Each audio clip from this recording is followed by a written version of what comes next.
Lepo pozdravljeni. Upam, da je bil do sedaj dan zanimiv, nasmejan in vabim vas, da ga delček preživite v naši družbi. Naj bo preprosto to priložnost za utrjevanje znanja o slovenskem jeziku in na nek način seveda tudi krepitev jezikovne ter narodnostne identitete. Ta je bila na srečo že v zgodovini tako močna, da smo obstali. Naši generaciji so to privzgojili, za kar sem jaz osebno recimo neizmerno hvaležna učiteljicam slovenščine. Na gimnaziji sta bila to profesorja Erna Horvat in Janez Kolenc, v osnovni šoli pa Martina Picek. Vsekakor pa moram omeniti tudi takratno ravnateljico gimnazije Heleno Zalokar in pa mojo razredničarko Evo Simič, ki sta bili tudi veliki ljubiteljici kulture. No, ampak če se vrnem tja v osnovno šolo in k učiteljici Martini Picek, še danes se zelo dobro spomnim, v njeni učilnici je nad tablo visel citat Frana Levstika: "Trd bodi, neizprosen mož, jeklen, kadar braniti je časti in pravde narodu in jeziku svojemu." Ta slika mi bo zavedno ostala v spominu. Hvala vsem za izjemne ure slovenščine. No, zdaj pa je čas za jezikovni namig, ki je tako kot vedno prvi na vrsti. Zanj sem tokrat izbrala predloga na in v.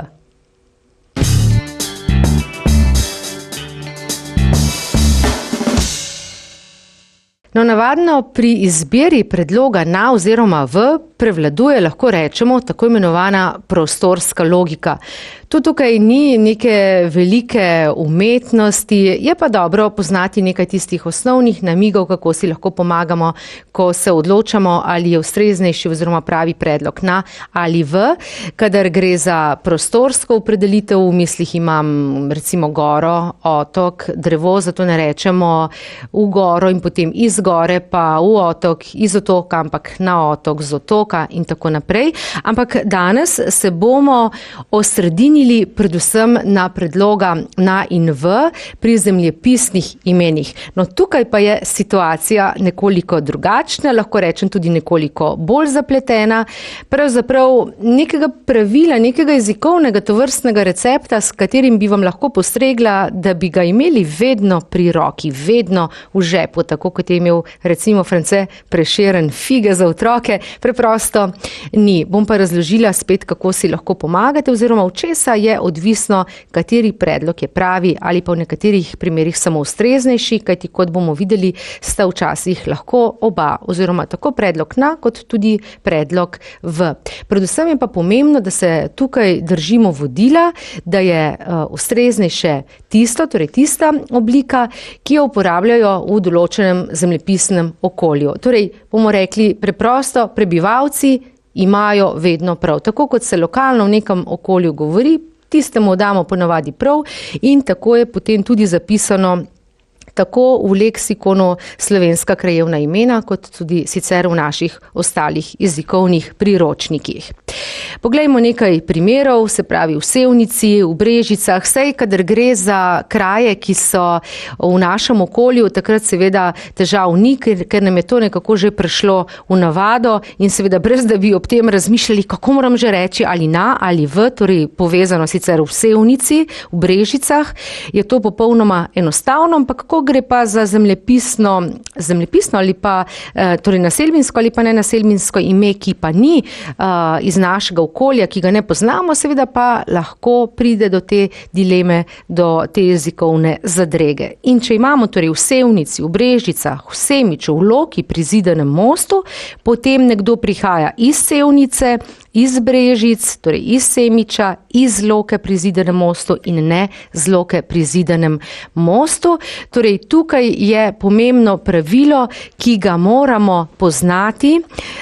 Samo to, da vemo, da ko smo se že odločili za en ali drug predlog, se pravi predlog v oziroma predlog na, vemo, da vedno v kombinaciji moramo izbrati tudi pravi predlog, torej ali iz, torej če gremo v Brežice, prihajamo iz Brežic in če gremo na Bled, prihajamo z Bleda oziroma tu imamo včasih pri nekaterih zemljepisnih imenih seveda lahko tudi predlog S. ta dva govorimo vedno povezano zemljepisnim imenom.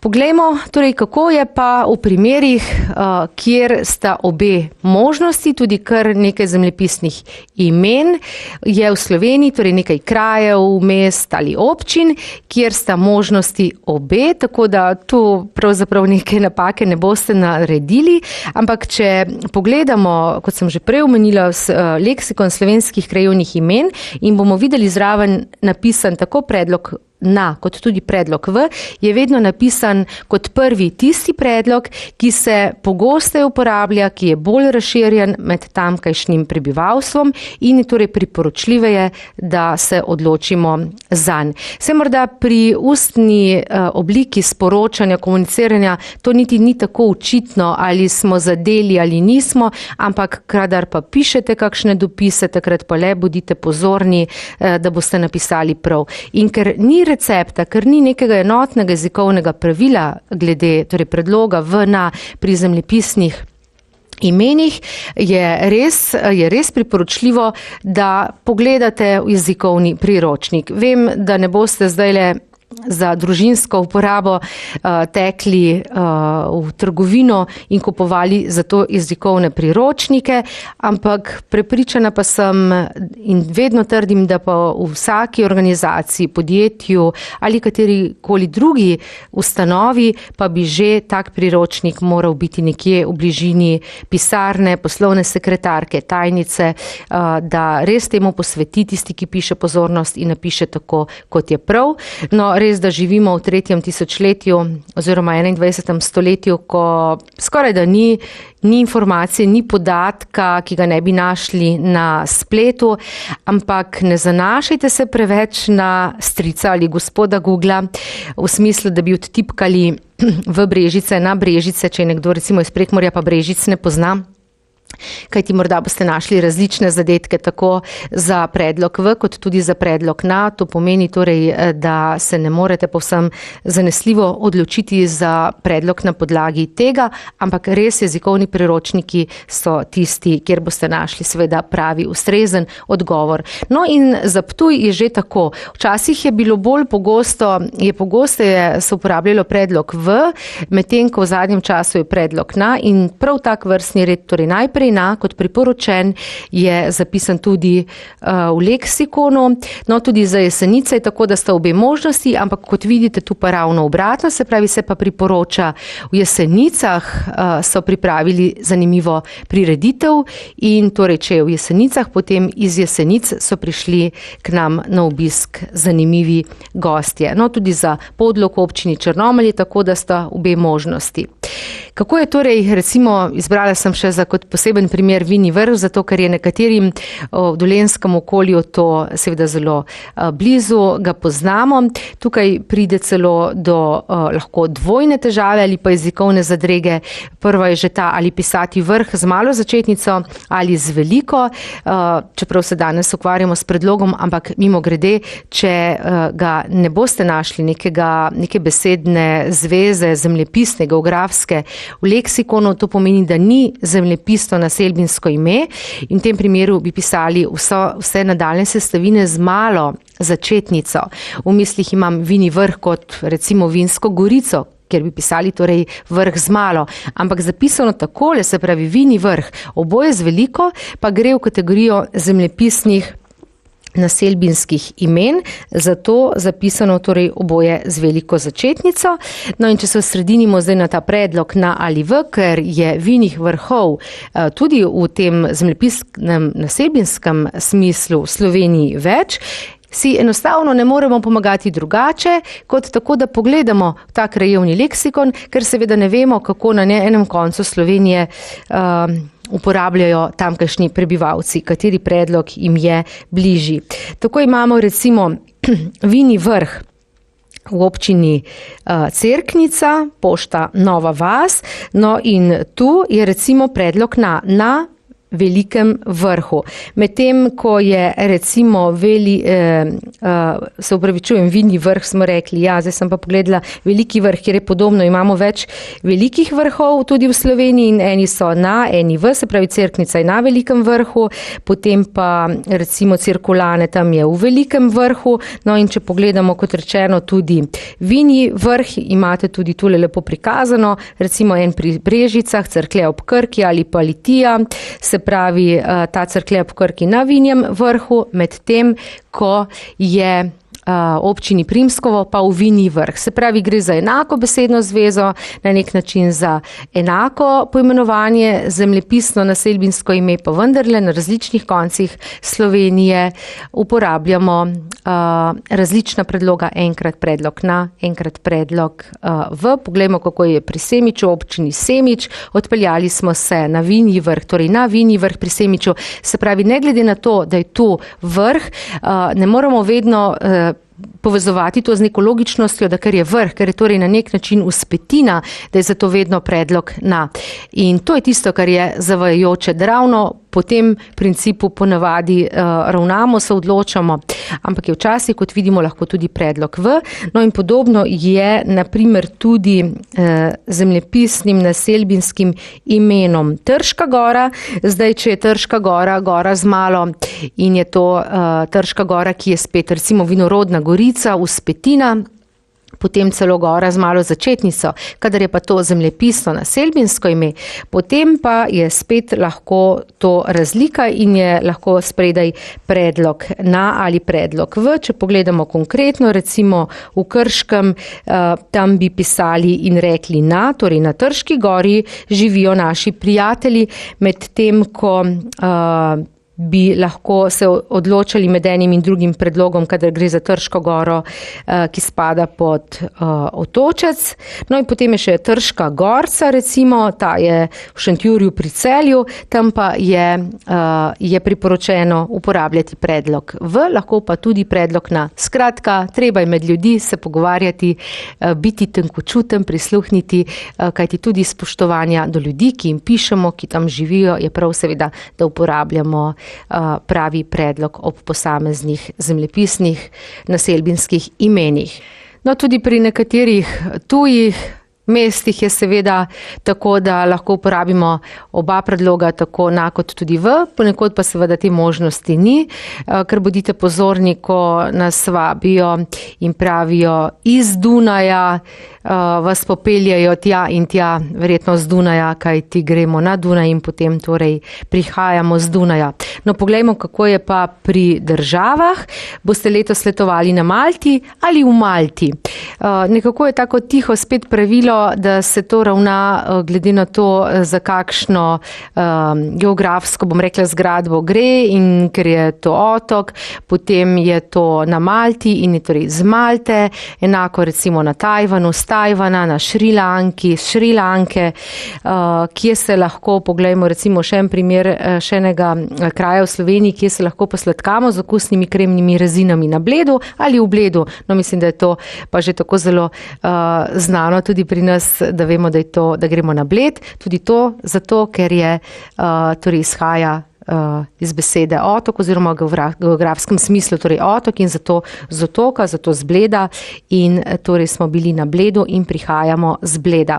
Poglejmo samo še tole zanimivost, včasih gre tudi za posamostaljeni, tako imenovani posamostaljeni pridevnik, in v tem primeru uporabljamo predlog na. Se pravi, na Norveškem, na Švedskem je bilo zanimivo, na Irskem se dogajajo zanimive glasbene prireditve in tako naprej, na Portugalskem. Pravim posamostaljeni pridevnik, to pomeni v bistvu je ta samostalnik skrit, neviden samostalnik v smislu na norveškem ozemlju morda ali pa ne, na švedskem področju, in zato se je tukaj uveljavil torej predlog na. Toliko, spoštovane gledalke, cenjeni gledalci, v tokratnem jezikovnem namigu.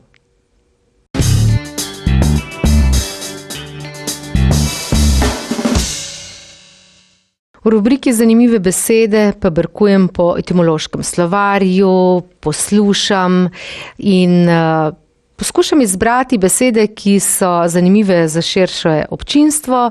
Pogosto namreč sploh ne razmišljamo ob uporabi besed, od kod izvirajo, kaj pomenijo, ampak verjetno se strinjate z mano, da so razlage nekaterih še kako zanimive. No in za danes, zato da se vam ne bo spalo, malo za poživitev, najprej beseda kapučino.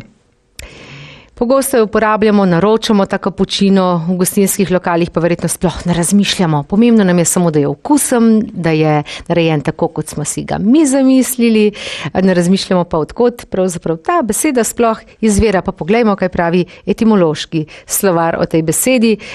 Mlada beseda, 20. stoletje, to je torej kava s penjenim mlekom, bi lahko rekli tako v razloženem smislu. Prevzeta pa je iz italijanske besede, seveda kapučino.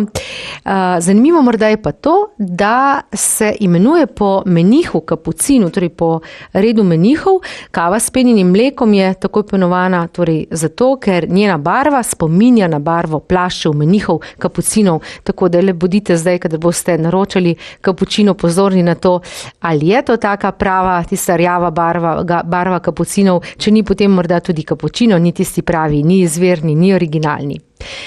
Tako torej kapučino, poglejmo pa še eno besedo adio. Pogosto je rečemo včasih celo tudi v tem morda malo bolj negativnem smislu z nekim takim negativnim prizvokom, dovolj te imam, umakni se mi izpred oči, ali pa mladi jo tudi uporabljajo. Sicer se je pa zelo prijela kot tista beseda, ki jo pogosto izgovarjamo v slovesu, ampak seveda je prav, da jo uporabljamo samo, kadar gre za neko ožje družbeno razmerje, za poznanstva, torej za neformalno obliko komuniciranja, sporočanja. Sicer pa po poslovnem bontonu beseda adio, kadar gre za višjo raven komuniciranja, seveda ni primerna. Iz 19. stoletja je ta beseda prevzeta iz italijanske besede adio, kar se je razvilo iz latinske besede adeum, dobesedno k Bogu. To je torej kot pozdrav ob slovesu, znano tudi francoski izraz adio in pa tudi špansko adios, uporablja pa se torej, kot sem rekla, kot pozdrav ob slovesu.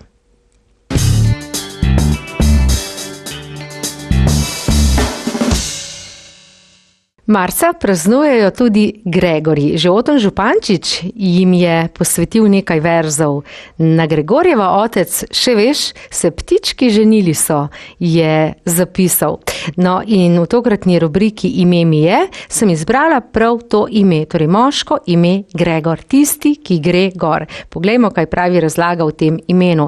To ime izhaja iz latinskega imena Gregorius, to pa iz grškega imena Gregorius, nastalo pa naj bi iz glagola Gregoreo, v pomenu sem buden, živ. Verjetno to ni naključje, saj se marca začne nekako prebujati narava, vse postaja bolj živo in živahno, takrat torej začnejo tudi ptički peti in verjetno je tudi zato ta povezava te razlage, torej Gregor, torej tisti, ki je buden, ki je živ. Poglejmo slovenske različice tega imena, tako za moške oblike kot tudi ženske. Gregorij, Gligo, Gligor, Gligorje, Gliša, Glišo, Greg, pa Grega, Gregec, Gregi. No, tudi te pomanjševalnice, ponovadi osnovno ime Gregor, potem pa različne izpeljanke iz tega. Pa tudi ženske oblike poznamo, verjetno bolj redke, ampak vendarle so. Grigorija, Gregica, Grgica. Zanimivo, kaj ne?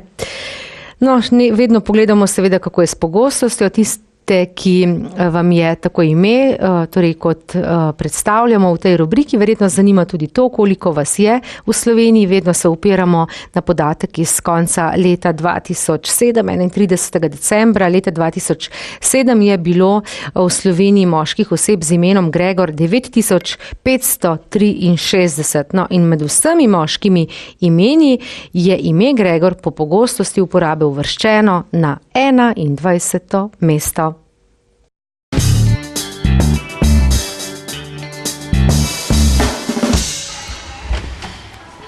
Včeraj sem gledala en scary movie. Fulja, o čem si pa šel? O eni hiši strahov, ful je bil strašen. Fulja, pa je bil vsaj, ne vem, kakšen hud model noter. Ja, en je bil pa res top. Ful dober, pa se je splačalo gledati, ali ne? Definitivno. Beseda scary pomeni strašno in jo največkrat uporabljamo, ko naprimer rečemo, včeraj sem gledala pa scary film, se pravi strašen film. Beseda top pomeni najboljši oziroma najlepši in največkrat uporabljamo, ko rečemo, ta model je pa res top. Beseda model pomeni tip in jo največkrat uporabljamo, ko naprimer gledamo za kakšnim hudim tipom.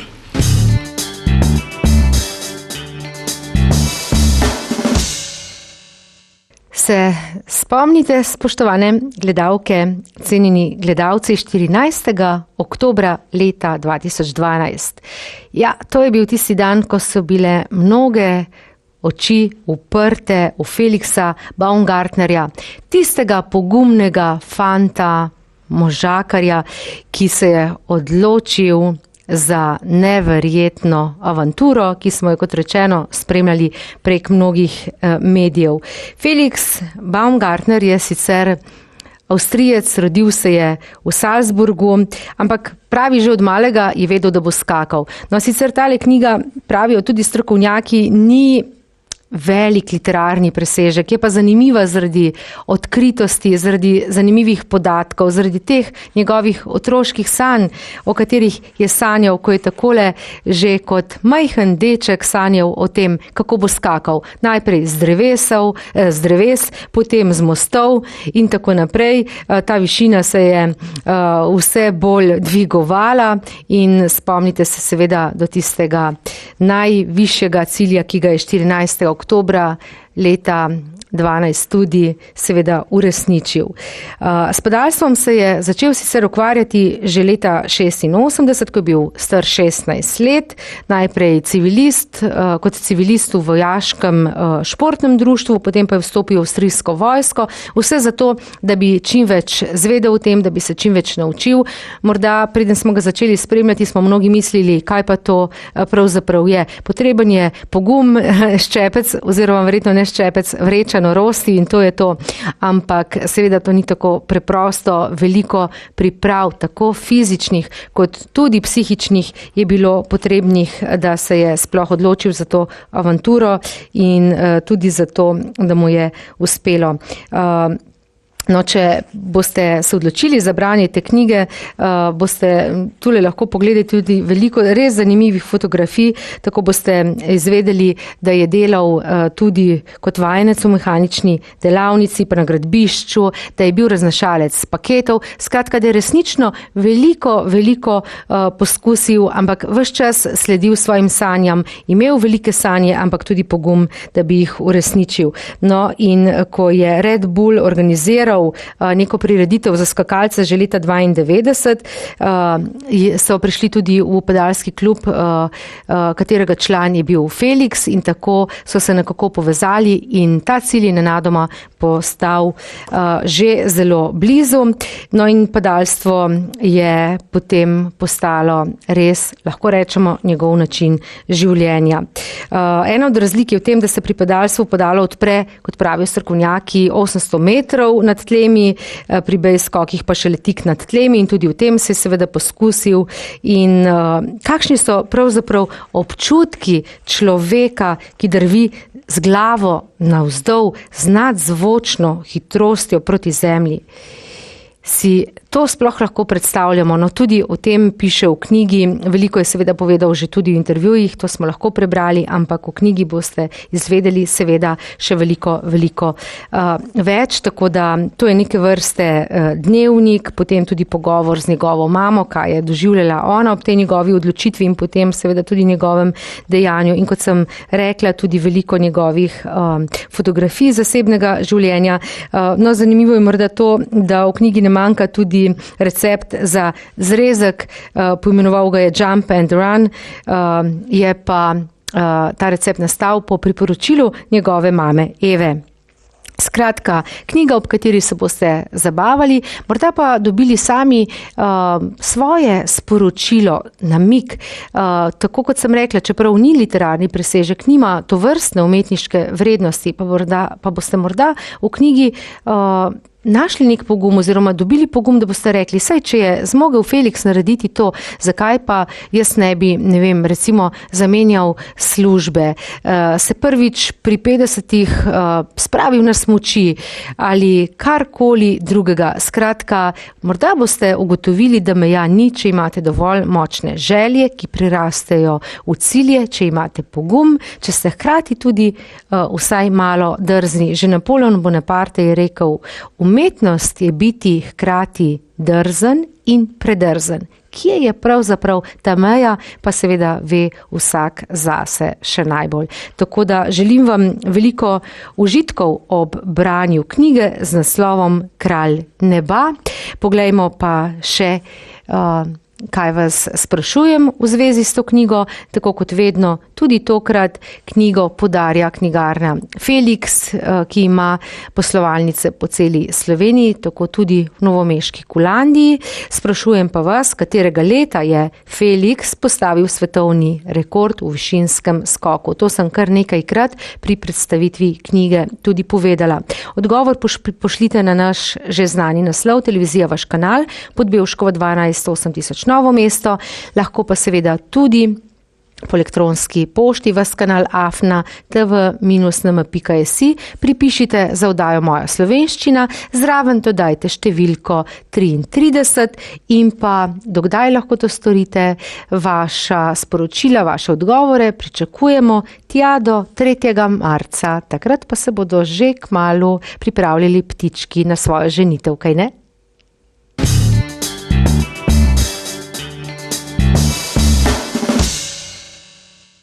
No, današnji miselni ali pa lahko bi rekli tudi duhovni biserček je nekakšno nadaljevanje sporočila iz knjige Kralj neba, kajti ima podobno sporočilno vrednost, pravi pa takole.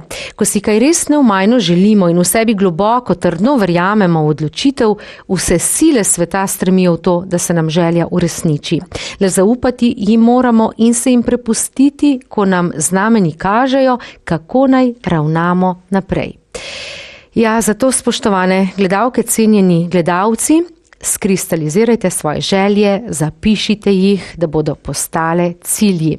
In preprosto, bodite vztrajni, pogumni, radovedni, pozitivni. In vse, kar sanjate, se lahko uresniči. Naj vam uspe. Tudi jaz se veselim našega naslednjega druženja in vaših uspehov. Nasvidenje.